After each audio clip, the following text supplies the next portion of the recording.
क्या થઈ ગયા હોય લઈ જાઓ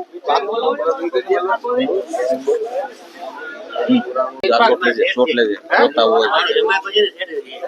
તમારો જમાઈ છે તમે સહી કરીને તમે લઈ જાય વાના ફોટા જોડે કેજો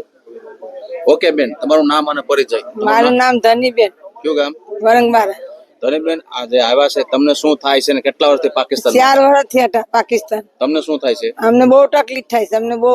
ભયંકર બીમારી મારા વરને થઈ ગઈ પાછી તું છે એટલે મારા દીકરાને પરણાવવાનો હતો તો પણ મારા વર પીગો ને 4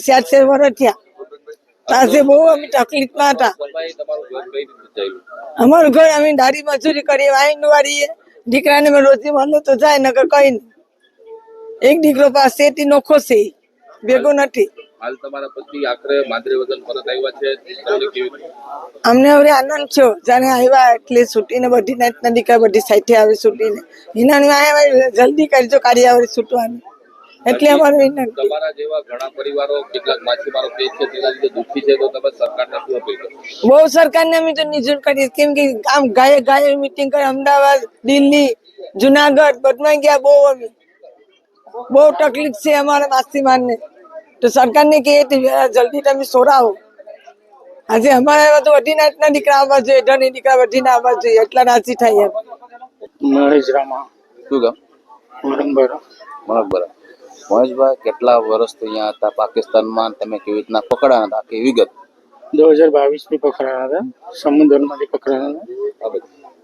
કઈ બોટ હતી તમે ખલાસી હતા ટંડેલ હતા આખી વાત નહીં હું ખલાસ હતો ટંડેલ તો અમારો ન્યા છે બોટ તો મુસામન હતી દિવ્ય શક્તિ એમ કંઈક છે કોઈ નામ યાદ નથી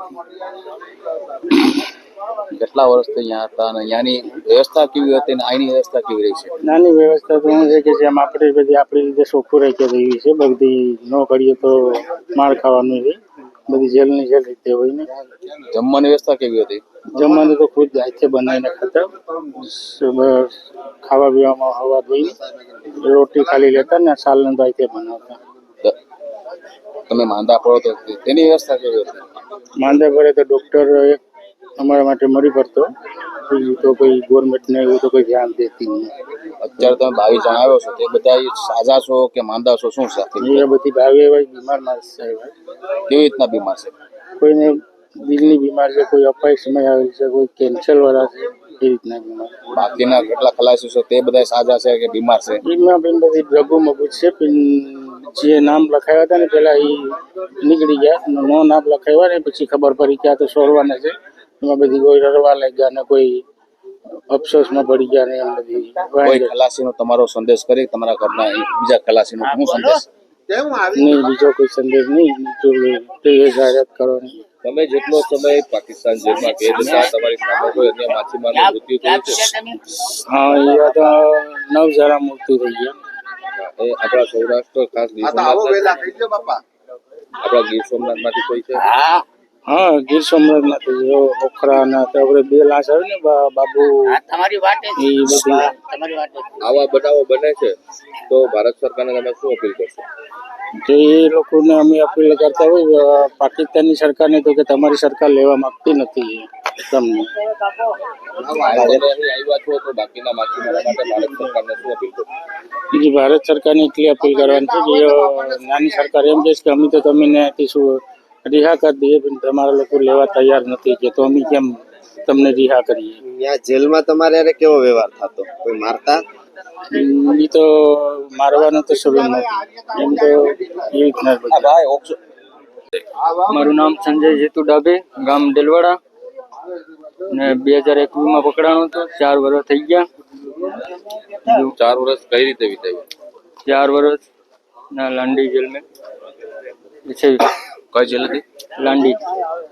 કઈ રીતે વિતાવ્યા 4 વર્ષ તમે 4 વર્ષ કામ અને ભાઈ કામ કરતા શું કામ કરતા કામ મોતી કામ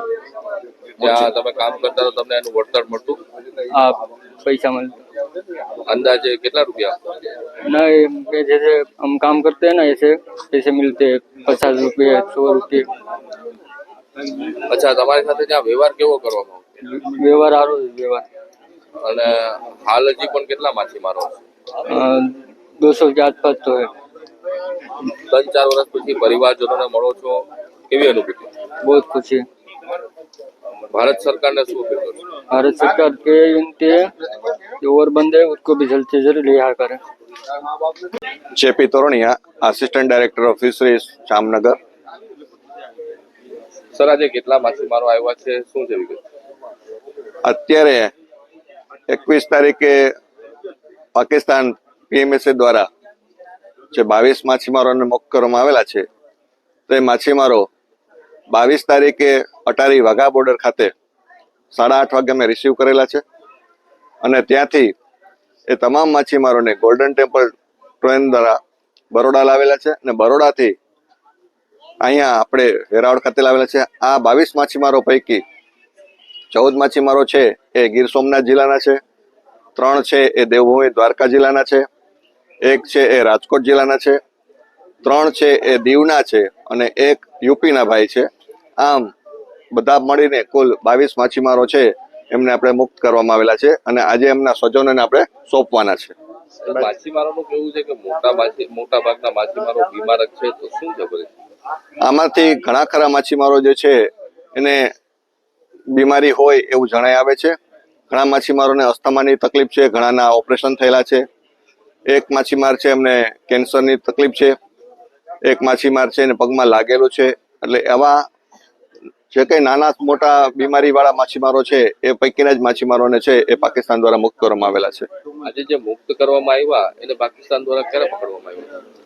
આ જે મુક્ત થયેલા માછીમારો છે એ 21 એપ્રિલ થી લઈને ડિસેમ્બર 2022 ની વચ્ચેના ગાળામાં જે પકડાયેલા હતા એવા માછીમારોને છે મુક્ત કરવામાં આવેલા છે. હાલ હજી કેટલા માછીમારો ત્યાં બંધ? હાલમાં પણ પાકિસ્તાનની જેલ ખાતે કુલ 195 જેટલા માછીમારો છે એ હજુ પણ ત્યાં પાકિસ્તાનની જેલમાં છે અને સરકાર દ્વારા સઘન પ્રયત્નો ચાલુ છે. ભવિષ્યમાં ટૂંકા જ સમયમાં સરકાર એમને પાછા લાવશે એવા પ્રયત્નો ચાલુ જ છે. સાહેબ, ખાસ કરીને બધા 22 દર્દીઓ છે, તો તેનું કારણ શું? બાકી કેમ ન્યાર છે? એમાંથી જે ગંભીર બીમાર હતા એને ઉંમરમાં મોટા હોય, જેની ઉંમર વધુ થઈ ગઈ હોય અને એમાં એ લોકોને ત્યાં તકલીફ પડતી હોય ને ઝડપથી એની સેવા થઈ શકે ને એની સારવાર થઈ શકે એના માટે કરીને ત્યાંથી અમને મુક્ત કરવામાં આવેલા છે. આજે મુક્ત થયેલ માછીમારોમાં સરેરાશ બધાની ઉંમર સરસ ઉંમર કેટલી સર? સરેરાશ ઉંમર તો આમ જોઈએ તો લગભગ બધા 40 થી